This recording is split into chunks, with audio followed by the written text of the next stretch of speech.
Magandang araw po sa ating lahat. Nandito po tayo ngayon sa Kapatagan, Davao del Sur. Kung inyo pong makikita, napakaganda po ng mga tanawin dyan. At ayan nga po, napakalamig pa. Ang bulubundukin pong yan ay puro gulay po ang nakatanim riyan. Kung inyo pong makikita at matatanaw, may pags pa po sa bandang unahan. At ayan nga po, tayo ay babiyahe na.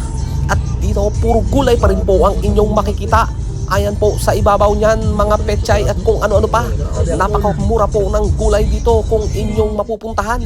Halika na po, pasyalan mo ang Kapatagang Davao del Sur na ito. Ayan, at tayo'y bumabiyahe pa rin habang ang view ay napaganda. Ayan, sa may bandang itaas nga inyong natatanaw, bulubundukin po ang lugar na ito, kaya napakalamig talaga. Ayan po sa gilid niyan, mga gulay at nagtitinda.